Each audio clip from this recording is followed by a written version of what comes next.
তো কানেক্টেড আছে কিনা বুঝতে পারি সমস্যা নেই। ওটা বেটাই লাগবে। Okay, dear student, welcome all. The orthopedics class. Last week, I discussed about the children fracture. Today, I will complete the fracture, rest of children fracture. So you know the children fracture is common, and sometimes it is difficult to diagnose and treat as well. So I am to go for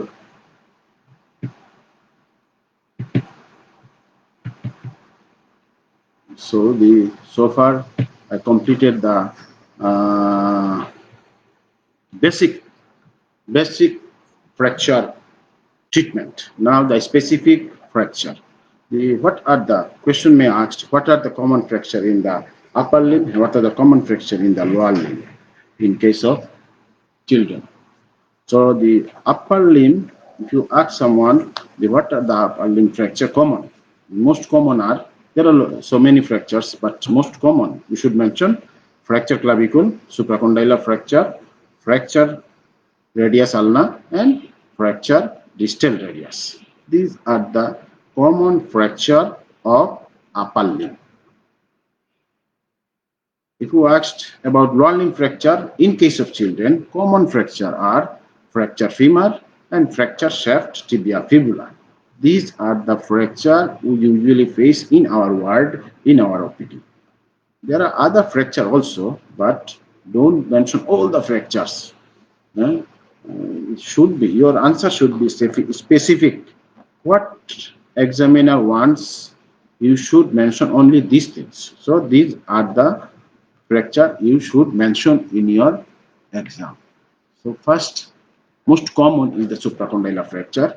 Most common supracondylar fracture. What is supracondylar fracture? The fracture which usually occurs in the supracondylar region. Supracondylar region means it just above the, these are the condylar block. This is lateral condyle, this is medial condyle, this is capitulum, this is trochlea, and just above the condylar block, if there is any fracture, this is called supracondylar fracture. You see, this is the most common fracture. About 60% of the fracture that occurs in the children is the supracondylar fracture, and it may run, this fracture may run transversely or obliquely above the condyle. Usually, displacement is posterior. That means the distal fragment move posteriorly. You see in the diagram there is a fracture and fracture fragment move posteriorly. So usually what are the mechanism? Usually mechanism of injury is fall on outstretched hand. Fall on outstretched hand. And the types is two. One is extension type, one is flexion type. So, but we are, as the most fracture is extension type, 95%. So our topics will be limited on the extension type only. So this is the extension type. What is extension type? Why?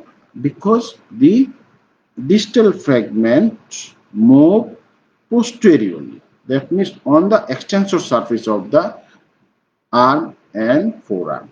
So if the fragment move posteriorly, it is extension type of supracondylar fracture. If you see in the X-ray, the distal fragment moves anteriorly, it is called flexion type of supracondylar fracture, which is very rare, 5% of the fracture.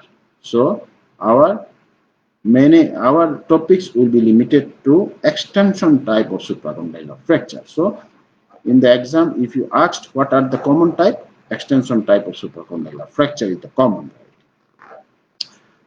How can you diagnose? Definitely history, clinical examination. What are the clinical examination? You can see in the swelling of the elbow, ecchymosis, pain, tenderness, deformity, and limitation of movement. And confirm diagnosis by X-ray, and you must rule out the neurovascular injury. You must rule out the neurovascular injury because there are big neurovascular structure in and around the elbow joint. So if you clinically see the patient come with a huge swelling, tenderness of the elbow, and most diagnostic sign is the S-shaped deformity of the S-shaped deformity. If you look at the arm, the S-shaped deformity is more or less S-shaped. If it is S-shaped deformity, the supracondylar fracture is confirmed. Other clinical evaluation, you can find a puckering of the skin due to spike of the fracture margin bone. Fracture bone, the spike of the fracture hit on the skin and it will pucker. So you can find puckering of the skin, you can find S-shaped deformity of the arm, and obviously there is neurovascular structure examination should be performed. So what are the neurovascular structure? Yes, many a times you will face this question. The supracondylar fracture was a most important and dangerous complication. What is this? Always mention brachial artery, not mention any radial nerve, median nerve, ulnar nerve, so and so, because the most important and common complication is the brachial artery injury. If the brachial artery injured, the patient may develop compartment syndrome. So brachial artery injury followed by compartment syndrome. This is the number one complication you should mention. And then if some are asked what else, then you can say this is radial nerve and median nerve. So first is the brachial artery injury. That mainly if the brachial artery injury, there will be compromised blood supply distally. You will not get the radial pulse, and if you allow the patient longer time, patient may develop compartment syndrome.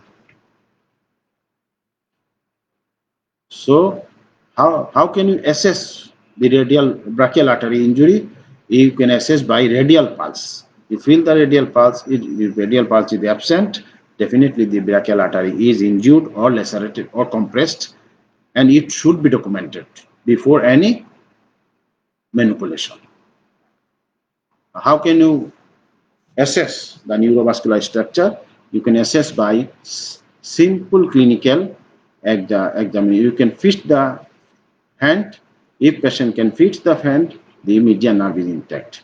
If the patient thumb is abducted, then radial nerve is intact. If the spreading of the finger, patient can spreading of the finger, then it indicates the ulnar nerve is intact. So this test is very important. Nerve, all the three nerves, radial nerve, median nerve, and ulnar nerve, you can test by this maneuver. So this is S-shaped deformity. This is S-shaped deformity you can get in the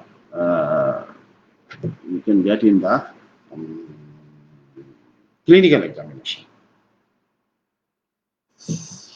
So sometimes S-shaped deformity, and what I have said, the puckering of them. You see, clinically you may find this type of injury, puckering of the skin. So it engages the proximal spike of the proximal fragment, puckered the skin. So it is very dangerous. So you should handle it very carefully.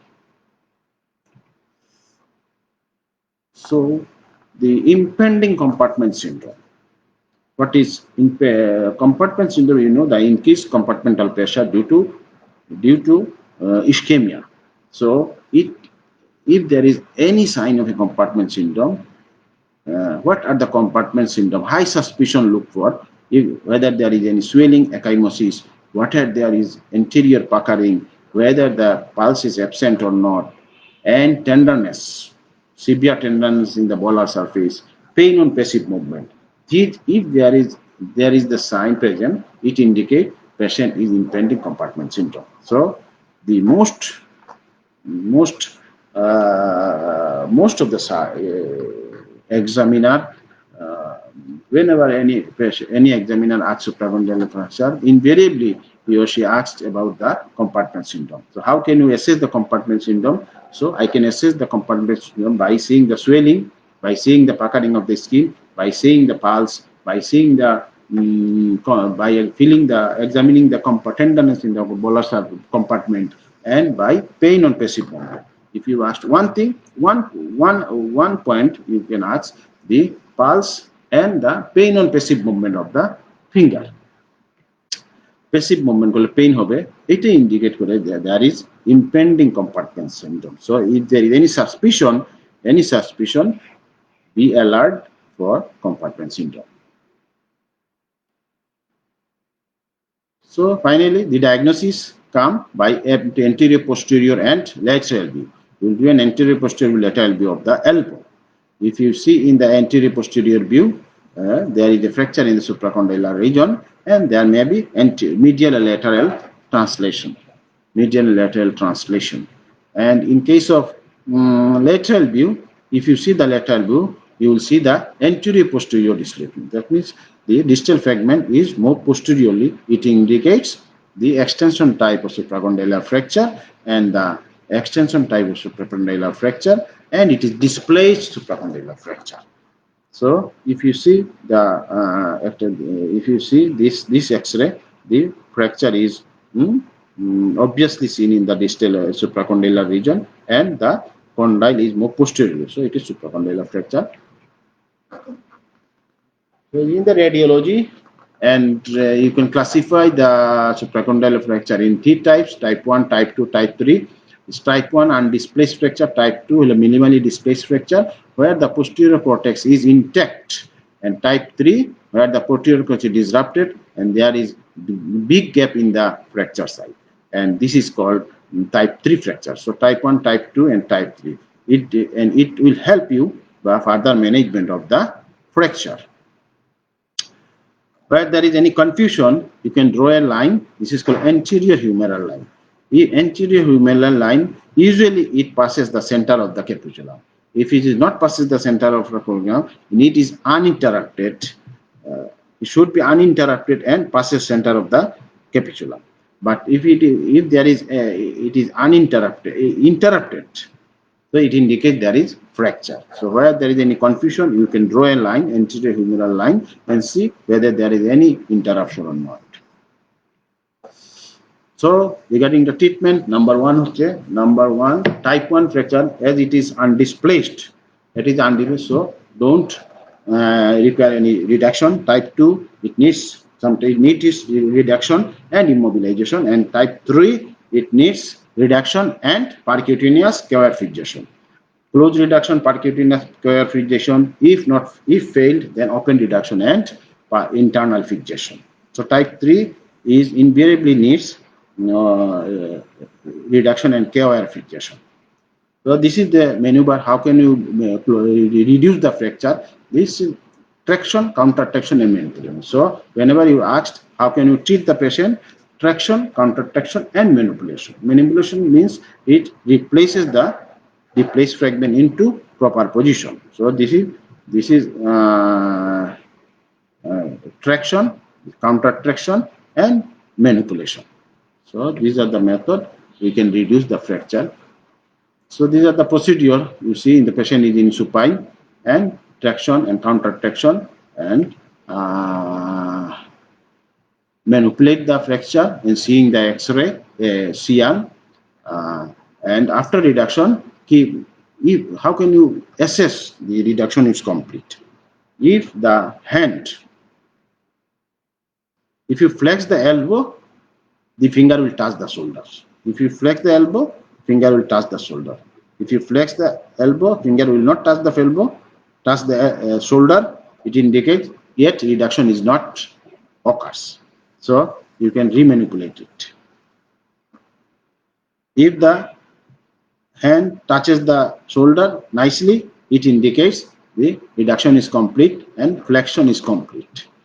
If you feel that it is rubbery, not bone-to-bone contact, then it indicates there is any soft tissue within the fracture. It may be brachial artery, it may be nerve, and so on. So in that time, you should be very cautious. So after reduction, if the closed reduction is successful, then you can immobilize it by long arm back slap, long arm back slap, long arm back slap. So all the time you should feel the radial pulse, because if you flex the elbow more, there may be interruption of the blood supply to the brachial artery, and you will not get the feel the radial pulse. So at the level, what level, 90, 95, or whatever it is, where the pulse is present, in that position you should keep the arm and apply long arm back slap. If the rejection is not maintained, then you can keep the reduction by percutaneous K-wire fixation. Percutaneous K-wire fixation. One is medial, one is lateral, or two is lateral, one is medial. So this is the perioperative procedure. How can we give K-wire fixation with the help of C-arm? In the C-arm, we will check the position and then apply plaster. But sometimes the repeated manipulation will not reduce the fracture, and rather reduce the fracture, rather you feel that there is rubbery feeling, not bone-to-bone contact. So it indicates the brachial artery or nerve is impinged in between the fracture fragment. If it happened, then you can go for open reduction and fixation. So after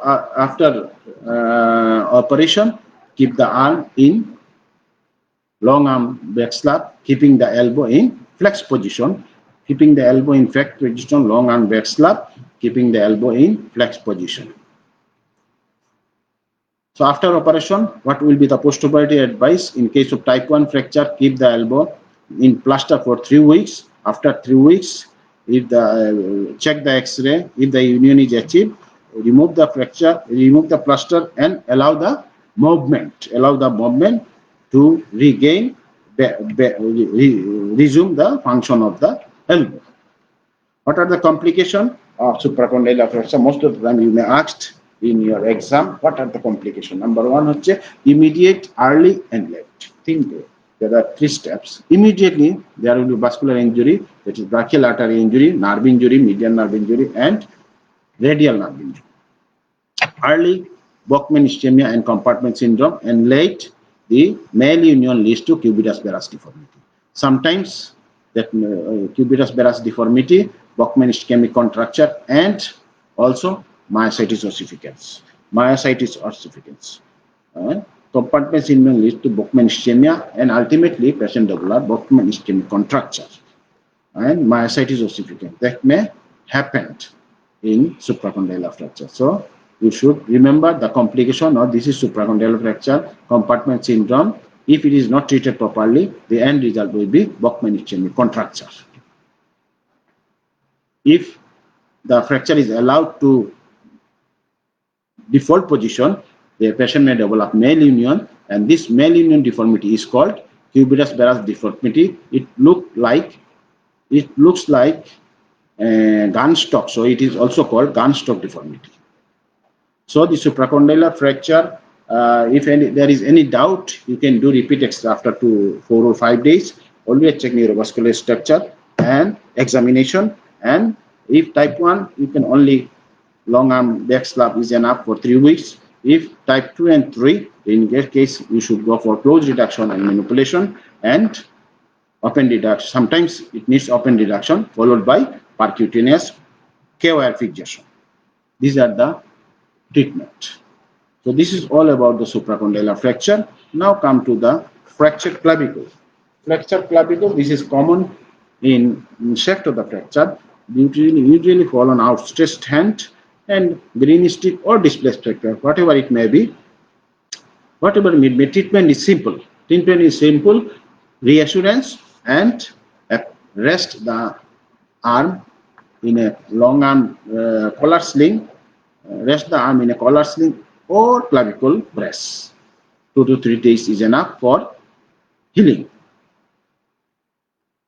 Clavicle fracture is the malunion is common, but that malunion will not create any functional problem because this clavicle is not a weight-bearing bone, so there will be no problem. So in case of treatment of clavicle fracture, you should counseling the parents regarding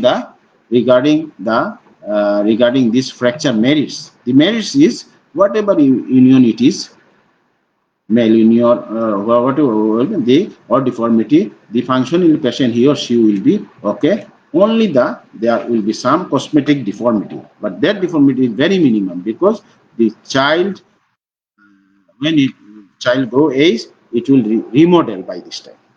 But open reduction is can be done in case of open fracture, skin compromise, and vascular injury. So next common supracondyle in case of next common fracture is the lateral condyle fracture. This is also a common fracture in case of children. Relatively common, and it has two types. One is passes through the capitulum. One is passes through the claviculotrochlear group. Whatever it may be, it is called as it is. Usually, the lateral condyle fracture, it involves the articular cartilage. It involves the joint, elbow joint. So it is also intra-articular fracture. So any intra-articular fracture, it is called orthopedic language fracture of necessity. Fracture of necessity. That means it needs proper reduction and proper fixation. And otherwise, it will end up with deformity. Sometimes you may get capside of the fracture fragment. Fracture fragment is capside. Capside means inside out, outside in. So this can happen in lateral condyle fracture. It is due to pulling of the extensor muscles, because all extensor muscles of the forearm and hand arises from the lateral condyle of the humerus. So there is any fracture, it may rotate the by the pulling of the muscle, it will rotate the fracture fragment, and that's why the reduction is very difficult and always need operative treatment. Diagnosis by X-ray. X-ray of the what X-ray you should write? X-ray elbow, anterior posterior and lateral view. So if there is an undisplaced fracture, okay, you can only treatment is long arm back slab for 3 weeks, but you should repeat X-ray every weekly to see that any displacement is occurred during the course of treatment. If the fracture is displaced, the only treatment is open reduction and internal fixation. Open reduction and internal fixation, because it is intra-articular fracture, you must have to accurate reduction and proper fixation. Otherwise, there will be malunion and cubitus valgus deformity and joint pain. So common is non-union, malunion, end up with cubitus varus deformity. If the cubitus varus deformity occurs, the patient developed slow growing ulnar nerve palsy. Slow growing ulnar nerve palsy. That is called tardy ulnar nerve palsy. So next one is most important, most common fracture in the children is forearm fracture. This is forearm fracture. That is radius and ulnar fracture. It may be green stick or it may be complete fracture. You see, the patient comes with a presentation like this. So if the patient comes with this deformity, it is obvious there is a fracture, displaced fracture radius ulnar, displaced fracture radius ulnar. So treatment is close reduction and long and full plaster. Beforehand, you should diagnose it by X-ray. What X-ray you should read? Anterior, posterior, and lateral view. X-ray forearm, anterior, posterior, and lateral view, including both joint. You should mention like this. You should include the both joint, and you should do epi and lateral view. So if it is undisplaced, treatment is long arm full plaster 3 to 4 weeks depending on age. And if it is displaced, we should manipulate close reduction and immobilization by long arm full plaster. But the advantage is if the patient have any degree of malalignment, that is acceptable in case of children, because this deformity is remodeled nicely the course of time. So in case of children, what is not possible in adult, in case of children, some degree of displacement, you can accept it because it will remodel and back to normal during the course of time. So you see, how can you reduce the fracture, close reduction and manipulation and plastering?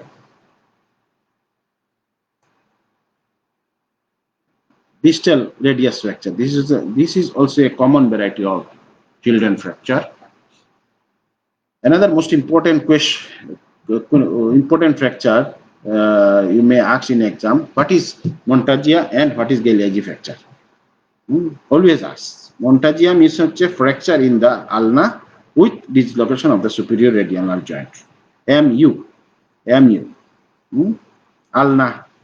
Montagia ulna. Ulnar fracture with superior radial joint dislocation. Galeazzi means radius fracture, distal radius with distal radioulnar joint dislocation. So Montagia means ulnar fracture, R Galeazzi মানে distal radius fracture. So you should mention that you should memorize it. Montagia means really ulnar fracture with superior radioulnar joint dislocation, and Galeazzi means distal radius fracture with distal radioulnar joint dislocation. Invariably, you may ask this fracture, especially in the definition. So you see the ulnar fracture with superior radioulnar joint dislocation. This is called dislocation of the radial hand. This is most common fracture in children, Montagia fracture. So if you draw a line in the long axis of the radius, you should pass through the capitulum. If you not pass through the capitulum, it indicates there is dislocation of the radial head. Dislocation. So treatment is close reduction and immobilization by above elbow plaster and repeated follow-up. If close reduction failed, then open reduction and internal fixation. Open reduction and internal. These are the upper limb fracture most common. Now is the lower limb fracture. It is two fracture is common in case of children. One is femur fracture. One is tibia fibula fracture. So fracture femur is the most common in pediatric group of patient.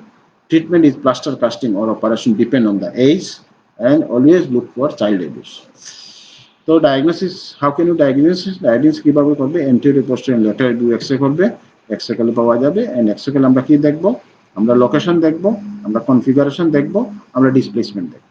তাইলে প্রশ্ন করলে যে কোনো এক্সরেতে প্রশ্ন করলে যে কোনো একটা ফ্র্যাকচারে আমরা কি দেখব? লোকেশন কোথায়? এটা প্রক্সিমাল, শেপ, ডিস্টাল, এটা কনফিগারেশন কি বলবো? এটা কি সিম্পল ফ্র্যাকচার? এটা কি কমিউনিকেট ফ্র্যাকচার? এটা কি transverse, oblique, spiral?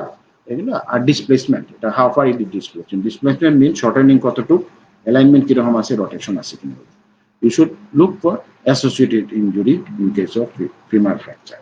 So you see that in X-ray you will get this type of fracture. So what is the fracture?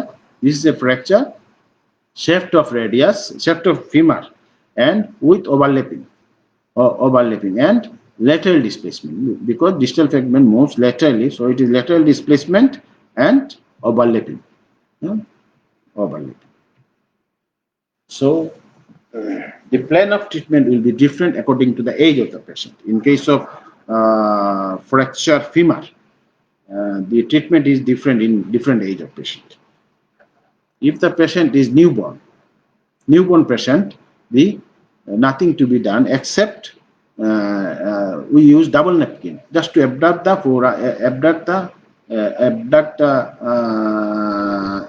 abduction of the limb, so that within the 1 week it will unite nicely. Otherwise, if you can apply a brace that is called pelvic harness. You use pelvic harness, dust bone baby. usually 1 month, 1 week, or 0 days, birth trauma, or after 1 month, 2 months. So you can apply double napkin or pelvic harness and keep it for 2 weeks. The fracture will automatically healed with the deformity, whatever it is, the deformity will be remodeled in course of time. Next treatment is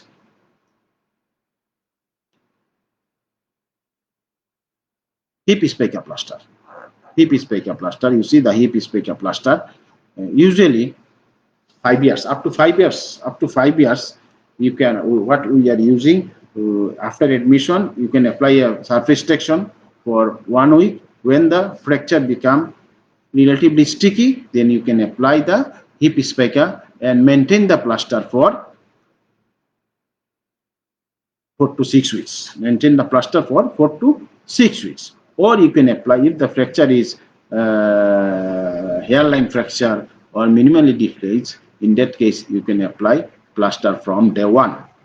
Hip spica plaster. The hip spica double limb spica, or one uninjured limb half and one injured limb full. So it is called half pen and full pen. Keeping the trunk also included. So this is called hip spica plaster. Younger patient, you can apply traction and delay the plaster. However, if the patient age is less than 2 years, but you can apply also gallows traction. What is called gallows traction? Gallows traction is yes, this is gallows traction. Less than 2 years. It is also called rule of two. Two limbs should be included, and 2 weeks, and 2 years, below 2 years, and weight less than 2 20 to 22 kg. So the 2 years is safe to apply a gallows traction. You can see in the word, the patient come with a 1 year, 6 months, less than 2 years. So you can apply a gallows traction for 2 weeks. By this time, the fracture will model union nicely. But remember the vascular complication. Always check the limb, always check the foot and the toes to see any vascular compromise or not. So this is one type, one form of treatment. And if the patient is 5 to 12, 5 to 11, up to 11, you can apply surface traction followed by hip spica. Surface traction followed by hip spica. So you see, these are the after the plaster, you see that there is a good callus with a deformity, but that deformity will be remodeled in course of time. If the patient come, sometimes if the fracture is not acceptable position, you can nowadays go for operative treatment also. What is operative treatment? 5 to 11 years. If the patient is 5 to 11 years and weight is less than 50 kg, then you can apply. You can go for operative treatment. Means will close reduction and application of tense nail. Close reduction and application of tense nail. Tense nail, or you can apply plate. Okay.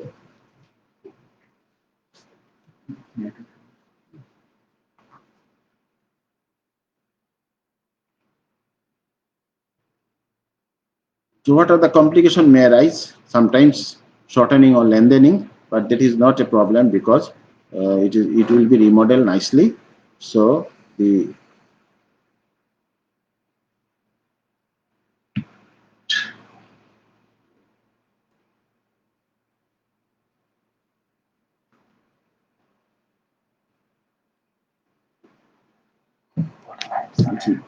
more important is case of femur fracture.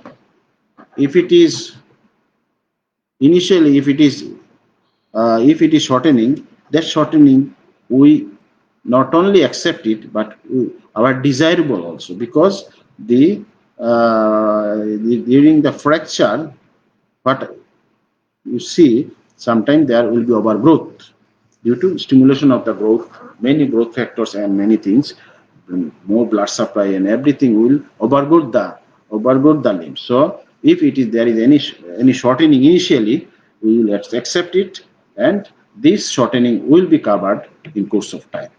So this is all about the next one is a shaft femur fracture. You see, most common complication in the shaft tibia fracture is the compartment syndrome. So if it is incomplete, what are the treatment? Incomplete fracture, complete fracture, or spiral fracture. The three types of fracture. So what is the treatment of fracture? Long leg initial treatment is the long leg Baxla followed by full plaster. Baxla for 7 days to reduce the pain, to reduce the swelling, and after 7 days, if you go for long leg full plaster and keep it for 6 to 8 weeks. 6 to 8 weeks. Follow up every weekly and keep the patient 6 to 8 weeks. And after 6 weeks, if you do an X-ray and yet not union, but in that case you can apply patellar tendon bearing or below knee plaster for another 2 to 3 weeks to complete the union. So the in case of fracture, 50% translation, less than 1 centimeter shortening, and 5 to 10 degree angulation is acceptable in case of tibia. So this is all about the tibia. The last but not the least, the complication of leg bone fracture is the number 1 is the compartment syndrome, number 2 is the limb length discrepancy, number 3 is the malunion. So you should keep memory the proper reduction and maintenance of plaster is important. And how can you, after giving the plaster, you always see the pain on passive movement to whether there is any compartment syndrome developed or not. So this is all about the children fracture. Children fracture. This is all about the children fracture. If there is any doubt about the compartment syndrome, admit the patient and go for fasciotomy as early as possible.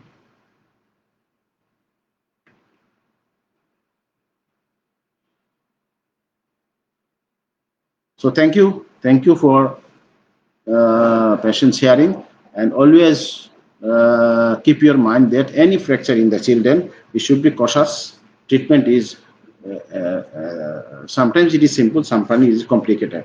So because if you simple fracture, if you go for plaster, and sometimes plaster may create a problem.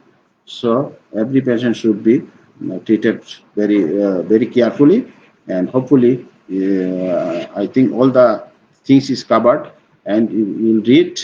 And what